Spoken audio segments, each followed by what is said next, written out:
Vamos falar hoje sobre a autorregulação, que é uma novidade que vem a partir aí de janeiro de 2020. E vale a pena a gente conversar referente a quais são as mudanças que realmente vão acontecer no nosso mercado de correspondente. Aqui eu fiz um resumo para a gente analisar primeiramente quais são as principais mudanças que vão acontecer e depois, se você tiver interesse, na sequência desse vídeo nós temos toda a matéria soltada pela Febraban, onde a gente analisa as mudanças em cima da matéria, ok? Vamos ao primeiro ponto. O primeiro ponto é a criação do não perturbe bancário, vamos dizer agora, né? Ele é um pouquinho diferente daquele não perturbe que foi lançado agora há poucos dias atrás.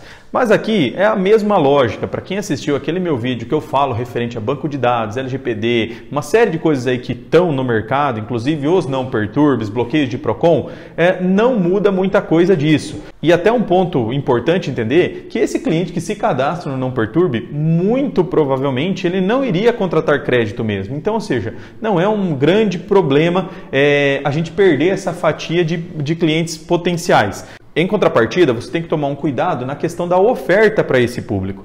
Lá no nosso sistema, mais uma vez, a gente vai reforçar, a gente sobe, né, periodicamente a lista, né? Então, assim, o bloqueio desses números que estão cadastrados no não perturbe, Procon e etc. Quando surgir, quando tiver oficial o não perturbe bancário, a gente vai também disponibilizar essa higienização lá no nosso sistema para que ninguém oferte para esse público. Caso acontecer de ofertar para esse público aquele negócio, né? Sempre falar que ainda não estava atualizado na base e tudo mais, que não vai mais acontecer e deixar na sua base lá que o cliente está no não perturbe. Mas não é uma grande mudança que eu vejo para 2020. Segunda mudança, e essa mudança é uma mudança importante, que é a base de Corbans, base atualizada dos Corbans. O que seria isso? Seria uma forma de todos os bancos disponibilizar para o mercado quem são os correspondentes que têm algum problema, que tem um índice de reclamação muito alto, que tem muitas ações judiciais. Ainda não ficou claro aqui na base de Corbans se vai ser considerado o código master ou se vai ser os agentes certificados. Eu acredito que vai ser os agentes certificados, justamente para impedir aquela prática de um correspondente mal intencionado produzir hoje para uma promotora, amanhã para outra e assim por diante, né? Então, ou seja, aquele agente certificado, se ele tiver muitas reclamações e muitas ações judiciais, ele vai ser penalizado, ele pode ser até sair do mercado ou perder o seu código, não poder mais operar definitivamente. Na sequência desse vídeo, se vocês quiserem acompanhar depois, na íntegra, a gente fala um pouquinho mais das penalizações da base atualizada de Corbans. Informações aos clientes por parte dos bancos, e aí está falando na autorregulação de questão de 5 dias. Então, em 5 dias, o banco tem que fornecer ao cliente informações claras sobre o crédito que ele contratou. De que forma vai ser feito isso? A gente não sabe, né? A gente já viu no passado que tinha a questão de mandar o contrato, né, por correio para o cliente nunca recebia em 5 dias. No digital é um pouco mais fácil, né, porque você vai disponibilizar por e-mail. Essa daqui é uma situação que a principal intuito é que o cliente não alegue depois desconhecimento daquela operação, que é o que muitas vezes acontece, né? O cliente vai lá, contrata o crédito, faz a operação e depois ele alega que não sabia daquela informação. Então, é um controle que os bancos vão criar, uma forma que os bancos vão criar para inibir esse tipo de ação de desconhecimento. Desistência da operação. E, na verdade, isso aqui não é uma grande mudança. Até não entendi o porquê que estão colocando essa situação hoje, porque o Código do Consumidor já fala isso, né? Que o cliente pode desistir em 7 dias, ele pode desistir da operação e isso mantém na autorregulação essa mesma situação. Aqui vem pontos importantes da mudança, né? E aí é isso que às vezes assusta o mercado, né? Sempre quando fala da questão financeira. E realmente é um ponto muito importante do nosso negócio. Mas aqui está falando o seguinte, que o banco ele não vai poder remunerar o seu correspondente em operações de portabilidade ou refinanciamento de portabilidade para contratos que ainda não tinham 12 parcelas pagas. Então, ou seja, a gente está falando de 360 dias, 12 meses. Aqui dá um impacto? Claro que dá, né? Porque se a gente analisar, a gente não vai conseguir portar os bancos de rede com zero pagas, como hoje é no mercado. Em contrapartida, nos bancos consignáveis, né, os bancos de carteira, hoje a regra na maioria dos bancos que a gente opera é 15 parcelas. Então, ou seja, a gente vai ter uma redução, inclusive, de 3 parcelas nessa política, né? Mas, claro, você não é que você não vai conseguir portar, você vai poder portar, só que você vai portar e não vai ter remuneração, ou seja, é a mesma coisa que nada. nada. E aí vem na sequência aqui a remuneração de porte antecipada. Também isso não está muito claro como que vai poder ser feito, mas num primeiro momento significa que as comissões que são geradas de portabilidade, elas não vão poder ser antecipadas, ou seja, ela vai ter que entrar no modelo diferido. Então, ou seja, você portou, você vai ganhar o flat mais diferido. O que isso representa lá na ponta, tá? Na ponta, ela representa uma mudança de comissionamento. Isso por quê? Porque quando você não tem o código direto do banco, você está trabalhando abaixo de uma promotora e ela provavelmente ela está te pagando tudo à vista, né? Como a Isocred faz, ela paga à vista para suas lojas. Em contrapartida, a forma de recebimento do código master, ele seria flat e mais diferido. Para conseguir pagar à vista, faz a antecipação desse comissionamento diferido e paga-se à vista para aquele Corban, aquela loja, ok? Então, ou seja, isso representa o seguinte, de vez de você vai ter uma comissão à vista, você vai ter uma comissão flat, ou seja, uma comissão, o que é permitido pelo Banco Central pagar à vista, e o restante diferido. Vamos analisar isso, né? O que isso realmente impacta no nosso mercado. Hoje, as nossas rentabilidades, as nossas comissões, as comissões médias que o mercado está trabalhando, né? Justamente por essa questão de taxa, né? Essa agressividade de bancos de portabilidade, o correspondente ele já está trabalhando com spread extremamente baixo. Antes, se a gente mudasse a regra, né, de comissão à vista para uma comissão diferida, eu estou falando isso há 2, 3 anos atrás, seria inviável, não teria como ser feito. Por quê? Porque o spread da operação ela era muito alto e automaticamente se você reduzisse para o diferido, isso ia dar um impacto muito grande. Hoje, as comissões elas já estão extremamente baixas. Muitas vezes, o correspondente já está trabalhando com a comissão abaixo do flat. Então, ou seja, isso não daria um grande impacto nesse momento. Penso eu que pode trazer até uma melhor qualidade na operação da loja, porque a loja ela não ficaria focada na portabilidade, e sim na manutenção do seu diferido. Ou seja, em vez de ela trabalhar portabilidade, ela poderia trabalhar o refinanciamento da sua carteira. Recentemente eu tive essa experiência com 2 correspondentes que eles já trabalham com diferido há bastante tempo. E eles começam um mês já com o custo de pagamento de folha já dentro de diferido, despesas fixas dentro do diferido, e o flat acaba sendo a rentabilidade de lucro daquele Corban. Então, ou seja, existe essa forma de trabalho, é um modelo bacana. Por quê? Porque você não vai ficar naquele negócio de porta, e sim refinancia e mantém a carteira, Então muda um pouco a forma de trabalhar e eu vou te falar o seguinte, depois de um tempo, ela se torna até mais fácil, porque é muito mais fácil você fazer um refinanciamento do que você portar uma carteira, mesmo que seja uma portabilidade da sua própria carteira, mas você está tirando de um banco e jogando para o outro. Existe a questão de retenção, existe uma série de coisas que você pode perder a sua operação. No refim, você não perde a sua operação, ok? Em contrapartida, a questão de trabalhar diferido, entra um probleminha aí nessa situação, que hoje a maioria dos Corbans, eles não são subestabelecidos, ou seja, eles não recebem direto do banco. Então, é muito difícil você fazer uma gestão de diferido se você não está direto no banco. Por quê? Porque imagina só, você gera 100 contratos por mês, exemplo. Então, você vai gerando contratos e você vai gerando diferido durante 72 meses. Então, o controle ele tem que ser de uma forma muito segura, né? Então, ou seja, de uma forma que o correspondente ele consiga monitorar isso. E isso é muito difícil fazer como promotora. Então, o ideal é que você, se você vai trabalhar nesse modelo de diferido, é que você esteja subestabelecido no banco e aí sim você poder fazer a gestão junto com o banco dessa carteira de diferido. Beleza? O 7º ponto é a certificação profissional, que hoje já é uma exigência, né, para você lançar o seu contratinho, mas em contrapartida ele vai estar muito ligado ao 2, né, ao resumo 2 aqui, que é referente à base de correspondentes atualizado, ou seja, como que está aquele perfil de correspondente. Então aqui o que estão falando é o seguinte, que todo mundo na equipe tem que ter a certificação, e aí ele está diretamente ligado ao 8º ponto, que é a auditoria independente. Então vai ter uma empresa ou empresas que vão fazer uma auditoria independente e fiscalização dos correspondentes bancários. Então, nesse ponto, vai ter que ser todo mundo certificado, né, para que consiga ter efetividade tanto no controle, né, da base atualizada desses correspondentes, como também uma segurança maior de quem está operando, né, e não ser somente aquele negócio de o correspondente ele vai mexendo de promotora a promotora e vai conseguindo ficar no mercado mesmo fazendo coisas erradas. Então, em resumo, né, o que é a intenção da autorregulação? Segundo os bancos, né, essa autorregulação ou ela seria feita pelos bancos ou pelos órgãos governamentais. E a gente sabe que quando vem dos órgãos governamentais, vem cheio de anomalias do mercado, né? Então, os bancos, segundo eles, né, estão criando uma situação onde o Corban ele consiga se adaptar de uma forma fácil e que resolva os problemas que estão acontecendo no mercado hoje. Basicamente, a regulação ela está muito em cima de dois fatores, né? Primeiramente, questão de spread bancário, né? Então, essa questão de portar de um lado para o outro sem uma devida análise, às vezes prejudica o spread do banco e nós, como correspondente, nós temos sim interesse que o banco tenha rentabilidade, porque se o banco não tiver rentabilidade, ele vai sair do mercado e não é a nossa intenção.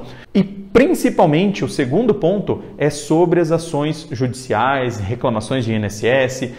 Só para vocês terem uma ideia, dentro da nossa rede a gente recebe 6, 7, às vezes 8 reclamações por dia. E o que a gente percebeu? Que ultimamente o número aumentou demais. E muitas vezes essas reclamações elas vêm em cima de clientes que não estavam satisfeitos na operação. E aí vai procurar um advogado, o advogado já entra lá com uma situação diferente, né, da realidade. Então esse é o ponto, né? Às vezes quando você vai lá e faz uma negociação com um cliente que ele mexe lá R$10.000 para receber R$200, ele não se sente satisfeito e automaticamente ele vai procurar uma forma de fazer uma reclamação contra você. E às vezes essa reclamação ela vem de uma forma errada. Só que isso movimenta os órgãos, movimenta o INSS e, pelas palavras dos nossos gerentes, né, vem falando que é muito difícil que o INSS ele absorva essa demanda. Então o INSS ele não está tendo como absorver essa demanda de reclamações. E aí, para não prejudicar o convênio, não prejudicar a operação, os bancos criaram essa autorregulação. O fato é que todo começo de ano nós temos algumas mudanças, né? Então, vira o ano a gente tem mudanças, vira o ano a gente tem mudanças. Essas mudanças que vêm para o ano que vem, eu fiquei até feliz porque a gente ainda está no mês 10 e já estão divulgando quais são as mudanças. Já teve anos que a gente virou o ano para descobrir quais seriam realmente as mudanças. Então, ou seja, a gente tem um prazo aí para a gente se adaptar, para a gente entender, para a gente criar estratégias. Então, fica mais tranquilo quando você tem informação previamente para criar as estratégias do que quando acontece, aí sim você vai ver o que vai acontecer. Então, ao longo desse final de ano, nós vamos estar mandando assim que a gente tiver mais informações ou novas formas de trabalho, nós vamos estar passando para todo mundo, para que todo mundo comece o ano já numa estratégia de trabalho diferente da que tem hoje e consiga assim se manter no mercado, se manter forte e assim por diante. Então agora, quem quiser, acompanha comigo na matéria que a gente faz alguns comentários na íntegra da reportagem que foi disponibilizada pela Febraban. Vamos falar aqui então referente à autorregulação. O que se trata, quando entra em vigência, enfim, vamos tirar todas as dúvidas referente à autorregulação, que é um assunto que agora caiu no mercado dentro dessa novidade que vem para 2020. A primeira coisa, eu vou entender que assim, todo começo de ano a gente tem algumas mudanças, né? Seja em taxa, seja em regras, seja em modelo de remuneração, isso já é uma prática do mercado, né? Roda o ano, a gente nunca sabe como vai começar o próximo ano. Na verdade, até nos últimos anos teve mudanças, mas elas foram pré-avisadas, como está sendo nesse caso. Então eu acho mais bacana quando acontecem mudanças que são previamente já divulgadas e aí sim a gente pode criar estratégias, se movimentar para que não seja pega de surpresa lá naquele início de ano. Bom, aqui está a reportagem na íntegra e eu passei aqui ela num PDF justamente para a gente falar os pontos mais importantes. É bacana, de repente, todo mundo acessar esse site, né, que é a autorregulação. Tem várias informações importantes ali e você pode tirar suas conclusões, mas eu vou estar dentro da íntegra, né, que foi passado, eu vou estar selecionando alguns pontos importantes aqui. Bom, primeira coisa, né? Quando entra em vigência? Essa autorregulação, ela entra em vigência dia 2 de janeiro de 2020. Ou seja, virou o ano, nós temos a nova regra. Essa nova regra, ela foi já aceita, né? Ou vamos lá, assinada, chancelada por 23 instituições financeiras, ou seja, praticamente todo o mercado de consignado. Só que é importante entender o seguinte, essa não é uma regulação que que saiu do governo, né? Ou dos órgãos, Banco Central, por exemplo, né? Quando saiu a mudança dos comissionamentos, né? Flat mais diferido, isso surgiu do Banco Central. Nesse caso, é a FEBRABAN, né? Então, a Federação Brasileira dos Bancos, que junto com todos os bancos, criaram essa autorregulação. E eu vou falar alguns pontos que são positivos, o porquê que foram criadas e o que a gente pode fazer dentro desse cenário, ok? Então, vamos lá. A autorregulação do crédito, o sistema deve fortalecer os princípios bancários do bom atendimento ao cliente. E tem 3 principais motivos, então são 3. Criar um sistema de bloqueio de ligações à disposição dos consumidores que não queiram receber ofertas de crédito consignado, formar uma base de dados para monitorar reclamações sobre oferta inadequada do produto e estabelecer medidas voltadas à transparência, ao combate do assédio comercial e qualificação de correspondentes. Então, são esses 3 pilares que a autorregulação ela vem buscar. E por que eu falo buscar, né? Porque a gente sabe que nem sempre a intenção que é feita é o que acontece na prática. Mas alguns pontos aqui, de fato, na minha visão, elas são importantes. Então, são 3 objetivos principais. Criar um sistema de bloqueio de ligações à disposição dos consumidores. Beleza, isso é o não perturbe, né? Já tem isso, então não temos nada de novo aqui. A única coisa que agora vai ser mais um canal, então o cliente vai poder colocar o seu canal lá nos órgãos específicos do consignado, né? Formar uma base de dados para monitorar reclamações sobre ofertas inadequadas, então, ou seja, é uma forma de monitorar reclamações. O que é isso aqui? Isso aqui a gente ouve muito de todas as nossas lojas, né? Ou da maioria das nossas lojas, é o seguinte: o promotor ali trabalha totalmente errado, faz um monte de malandragem no mercado e continua no mercado. Aqui eu vejo que, assim, se realmente funcionar essa questão de uma oferta, de reclamações e ofertas inadequadas, ela passa a ser interessante, né? Por quê? Porque o picareta, vamos lá, ele acaba saindo do mercado e acabam ficando as pessoas sérias.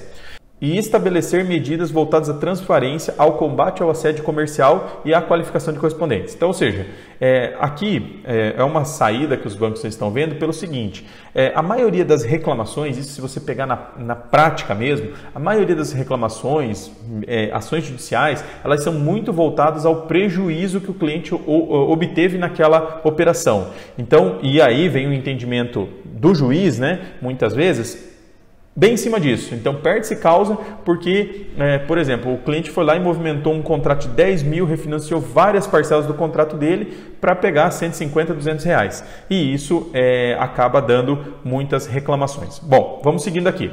O conjunto de medidas criada pelo sistema financeiro para o crédito consignado irá aperfeiçoar a qualidade de oferta e da venda do empréstimo consignado, melhorar o relacionamento com os clientes e ainda evitará um número grande de conflito de consumo. Então, na verdade, a gente percebe, né, que essas medidas elas vêm muito em cima disso.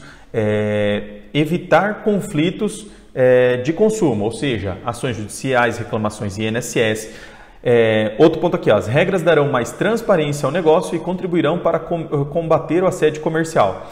Então, a gente percebe claramente, né, que nos últimos meses vem uma escalada, né, de reclamações. E o que acontece? Aí vem um ponto muito importante que, assim, encaixa para nós, encaixa para todo mundo. A gente tem que saber que quando a gente está vendendo o produto crédito, né, a gente não está vendendo qualquer coisa, a gente está vendendo um compromisso, né, que a gente está colocando para o nosso cliente de pagar lá em 72 meses. Então, ou seja, é muito sério, né? E às vezes, quando a gente solicita para a loja, né, eu sempre falo assim, às vezes perde causa quem não faz todo o acompanhamento certinho ou não toma os devidos cuidados. O negócio é venda, venda, venda, venda e não toma aqueles cuidados básicos que a gente fala, né, de gravar ligação, bater foto do cliente, se possível, né, sempre ao confirmar a operação, falar todas as informações, deixar gravado, enfim, aqueles cuidados, escanear todos os documentos, deixar tudo certinho, né? Isso por quê? Porque quando a gente solicita, né, vamos dizer, os esclarecimentos para aquela loja, ele é justamente para fazer uma defesa plausível para o banco, né? E para o banco poder se defender perante aquele consumidor ou perante aquela reclamação. E aí, às vezes, a gente manda lá os questionários e vem assim, sim, não, sim, não. Qual que é a tendência a acontecer? A tendência é você não estar dando argumentos ou subsídios necessários, né, para o banco fazer uma boa defesa. E aí, depois perde-se causa e o correspondente reclama de ter perdido essa causa, mas não houve uma ação seja feita anteriormente corretamente, né? Vamos seguindo aqui. A adesão à autorregulação do crédito consignado foi voluntária e acompanhada de compromissos voltados ao aperfeiçoamento do crédito, papapá. A lista dos bancos, né? Aqui a gente só tem uma crítica, né? Que inclusive a ANEPS soltou um comunicado, né? Falando que ela não foi ouvida, né? E isso é bastante preocupante, né? Inclusive, a gente está encaminhando, né, vários ofícios aí para a ANEPS solicitando quais são as medidas, né, que a ANEPS vai tomar, porque a ANEPS ela colocar lá, né, que ela não é a favor, mas e não colocar alguma situação perante aos correspondentes, isso é muito preocupante, beleza? Mas enfim, vamos seguindo aqui. Há uma percepção de que esse problema prejudicava não só os aposentados, mas também o próprio mercado e afetava uma concorrência justa e saudável. Aqui eu concordo, né?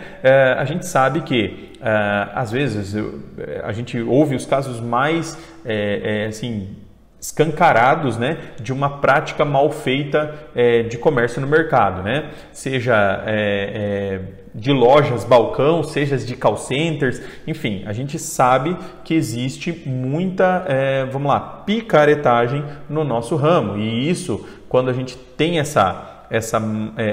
alguma ferramenta para inibir isso, eu acho que para quem trabalha de uma forma justa, né, quem trabalha de fato certinho, isso tem a ser bom sempre, né? A autorregulação indica uma maturidade de que as leis devem ser respeitadas espontaneamente, sem necessidade de processo judicial, sem que o governo tenha que necessariamente criar uma regulação. Aqui a gente ouviu de um dos nossos gerentes, de um dos nossos bancos, a seguinte frase, ele falou assim: se nós não fizéssemos, o governo ia ter que fazer. Isso por quê? Porque já os bancos eles estavam sendo acionados uma quantidade muito grande de reclamações do INSS, aonde o INSS já não estava dando conta de tantas reclamações que estavam surgindo. Então, ou os bancos faziam alguma regulamentação nesse sentido, ou o INSS, o governo, tinha que fazer. E eles falaram, olha, entre deixar o governo criar a regra e sem saber como funciona na prática, a gente preferiu nós fazermos isso e dar esse pontapé para fazer da melhor maneira possível. Então, beleza, eu acredito que isso realmente iria acontecer. Pelo número que a gente está vendo de reclamações que vem surgindo, eu acho que tem total lógica. Bom, não perturbe dos bancos, né? Aqui é mais do mesmo, na minha opinião. Já tem o não perturbe, né?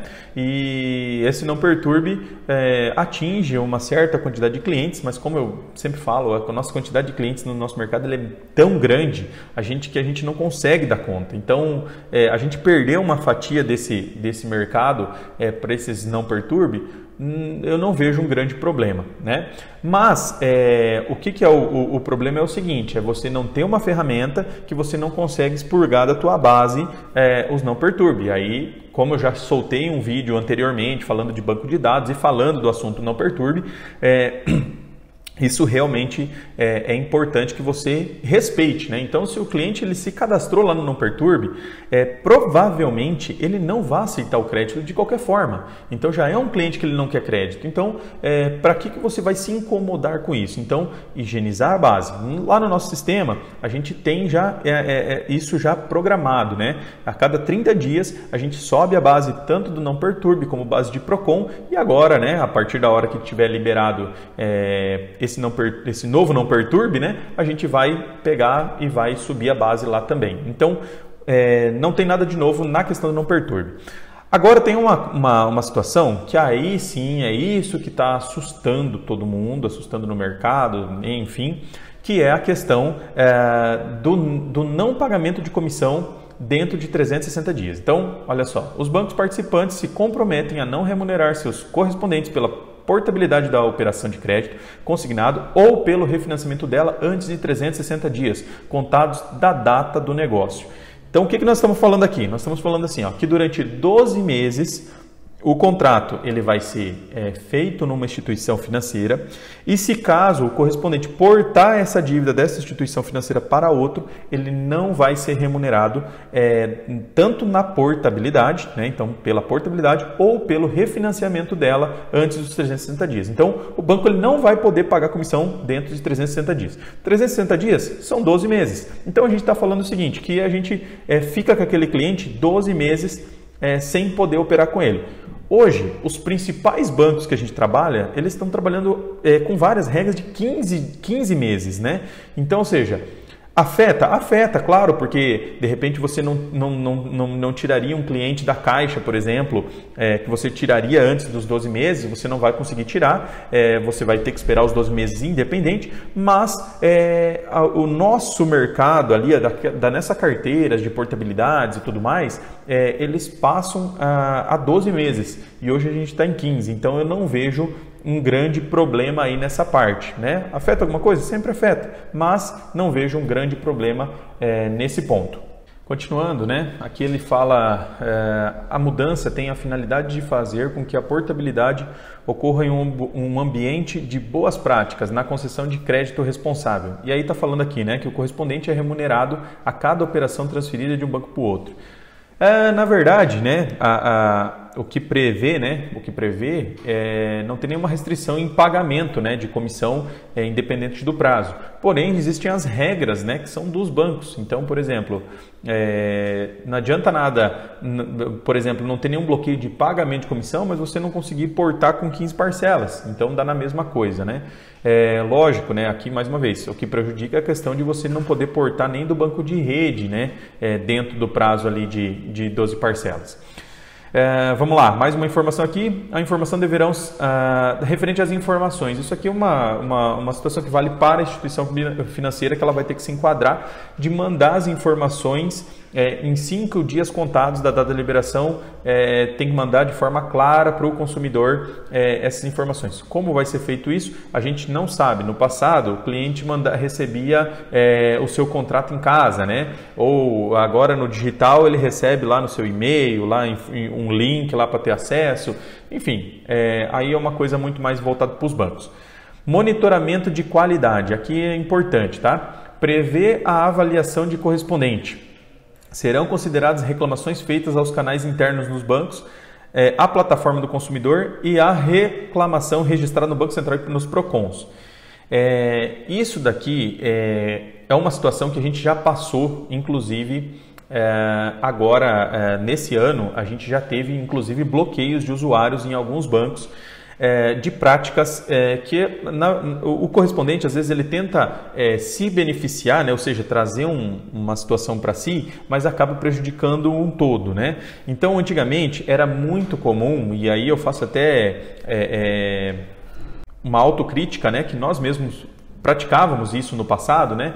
Que era fazer o seguinte, não conseguia liberação do cliente, fazia reclamação Banco Central, reclamação PROCON, o que dava para fazer de reclamação a gente fazia. Só que essa prática, ela é uma prática bem retrógrada, que não pode ser mais utilizada porque existem índices, uma série de coisas ali que não podem ser feitas mais. E o que aconteceu? Alguns correspondentes, principalmente os da velha guarda, continuaram fazendo, né? E começaram a ter restrições. Por quê? Porque jogava contra o patrimônio, ou seja, ele fazia a operação lá num banco X e depois fazia uma reclamação desse banco X.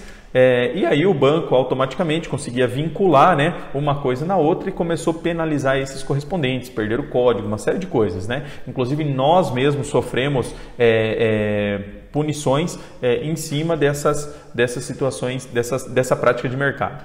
Na avaliação mensal também serão consideradas as ações judiciais decorrentes da atuação dos correspondentes. Então, essa monitoramento da qualidade, ela é justamente assim, para identificar quais são os correspondentes que estão trabalhando corretamente no mercado e quais são os correspondentes que estão trabalhando de forma errada. E isso vai automaticamente se refletir em reclamações e ações judiciais. Então, uma vez por mês vai ter a avaliação. O que não está claro aqui é o seguinte, por exemplo, hoje a gente tem na rede Zocred um código master, e esse código master, se esse código ele vai ser monitorado ou se vai ser monitorado cada agente certificado. A ideia principal, eu acredito que seja cada agente certificado que estão lançando operações abaixo desse código master que a gente tem, mas com penalizações que muitas vezes elas podem recair ao código master se o código master não tomar uma providência com aquele agente certificado. Isso é muito bom pela questão seguinte: alguns correspondentes, alguns corbans aí, principalmente aqueles que são mais aventureiros no mercado, ele ia lá fazer algumas coisas erradas em uma promotora e aí ele saía dessa promotora e ia para outra promotora e ele continuava no mercado ali durante muito tempo. Então, ou seja, se tiver uma vinculação pela certificação, isso fica mais difícil de acontecer. O terceiro item é uma avaliação feita por uma consultoria independente que será contratada por bancos e levará em questões governança e gestão de dados. Essa terceira situação aqui, ela está muito ligada à LGPD. Provavelmente ela vai funcionar de uma forma eficaz da metade do ano para frente, né? Mas a ideia é uma consultoria independente para fiscalização de corbans e gestão de dados dos corbans e esse tipo de coisa, ok? Os 3 itens juntos são monitorados pelo setor e podem gerar aplicação de medidas administrativas. Então aqui vem lá as regras, o que acontece com os corbans. Advertência, suspensão de contratação de novas operações por 30 dias e ainda suspensão definitiva, ou seja, se o correspondente ele for reincidente, qualidade super ruim, ele pode vir a perder o seu código de operação e não poder mais operar no mercado. Para os bancos, caso eles não apliquem as devidas sanções ao correspondente, são multas financeiras que variam de 45 mil a 1 milhão. Então, ou seja, os bancos vão penalizar correspondentes que não estiverem trabalhando corretamente. A autorregulação do crédito consignado é uma importante iniciativa das entidades associativas do setor financeiro no aprimoramento das práticas de mercado, com mecanismos mais ágeis e efetivos, promovendo transparência e concorrência saudável. Então você vê que assim, o pessoal eles focam nessa questão de qualidade e concorrência saudável. Qualidade e concorrência saudável. E isso é um ponto que é bacana, né? Se isso funcionar na prática, isso é muito interessante. Por quê? Porque nós, nossa rede, ela sempre primou por essa boa prática de mercado, né? Vocês não vão ter nenhum histórico nosso falando para fazer picaretagem, muito pelo contrário, né? A gente fala para fazer tudo corretamente, como manda o figurino, deixar tudo registrado, tudo corretamente, né? A seriedade da contratação de crédito. Então, se isso funcionar, eu acredito que se a gente seguir a nossa cartilha de trabalho, a gente não vai ter grandes problemas dentro desse sentido.